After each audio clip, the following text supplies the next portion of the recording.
Aphra Behn was a prolific dramatist of the English Restoration and was one of the first English professional female writers. She is an ancestor in English literary history in more ways than one. She is not only the first professional woman writer, she is also an important innovator in the form of the novel, that is, epistolary novel. An epistolary novel is a novel written as a series of documents.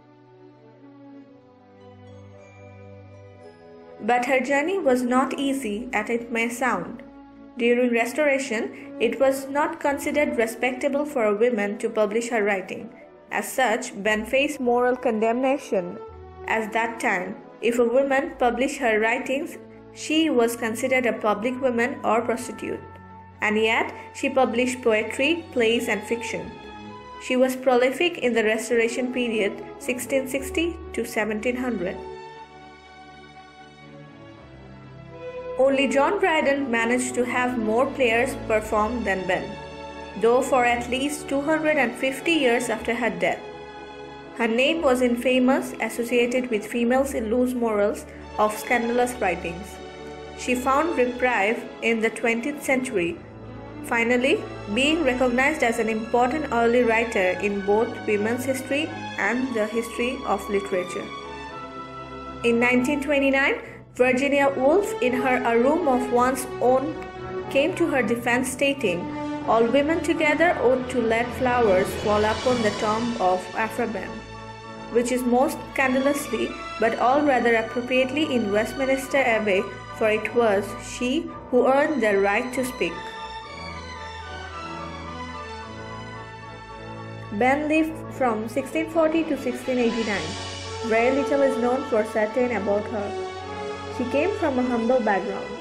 She was born after Johnson, the daughter of a barber. There is some evidence suggesting that she may have been raised Roman Catholic, and throughout her career she seems to associated with Roman Catholics, who are hated and feared in England. In 1663, it is very possible that she visited an English sugar colony in the Suriname River on the coast east of Venezuela. During this trip, she is supposed to have met an African slave leader whose story forms the basis for one of her most famous works, novel Orinoco. After returning to England in 1664, she married Johann Behn, a merchant of German or Dutch extraction, who died soon after. When her husband died, Behn was left without funds. Perhaps because of her association, through him, with the Dutch, she was appointed an intelligence gatherer for the king. Behn was a dedicated follower of King Charles II. The Stuart monarchs restored to the throne in 1660 after the Puritan Interactive. As Britain and the world's first political parties, Whigs and Tories, started coming into existence, then became a staunch Tory, which is the party supporting the Stuart regime royal prerogative. Which party wonders Kirk Stuart rule power? So Behn was a supporter of the Stuart regime, that she serves as a spy for Charles II in Flanders, modern-day Belgium, monitoring military will that the Dutch during the Second Anglo-Dutch War took place between 1665 to 1657. Unfortunately, act of her spy mission was over and Behn returned home. She wound up in debtor's prison because King Charles never got around to paying for her services. To free her, others had to pay her debts, where she occurred working for him as a spy. Still, she remains a loyalist firmly in the Stuart camp. In the early 1670s, she turned to writing plays and enjoys great success. One of her most famous plays, still read and performed today, is The Rover, first performed in 1677. In the 1680s, she turned writing novels, Love Letters Between a Nobleman and His Sister, which appeared between 1684 to 1687 in 3 installments, and must establish the practice of serialization. According to William Werner, you can thank Aphra Behn for the concept of the sequel. Some of her other best work constitute Orinoco, The History of a Man, and The Fair Guild, all published in 1688. In 1689, Ben still suffered financially. However, her health began to fade. She died in 16th April on that year and was buried in Westminster Abbey in the Poets' Corner, where now are buried many of the most famous English poets and writers as John Dryden, Jane Austen, William Blake, John Keats, John Milton, and many, many more. Here is the inscription on her tombstone. Read the words.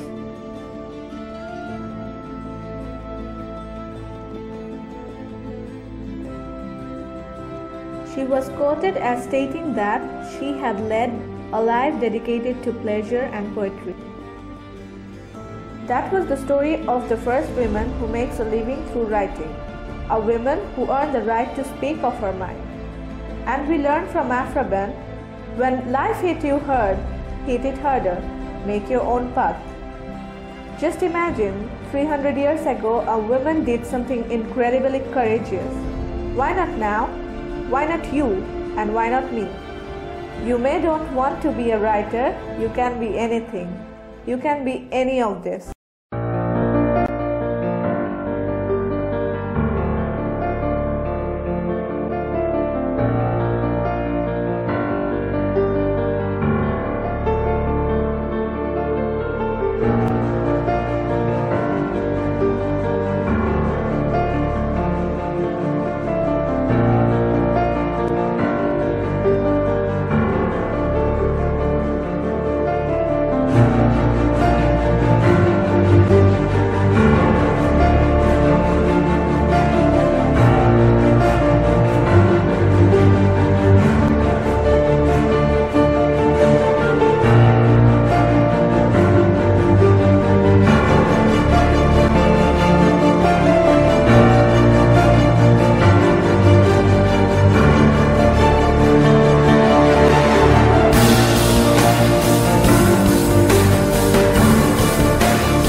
All you have to do is try and believe in yourself,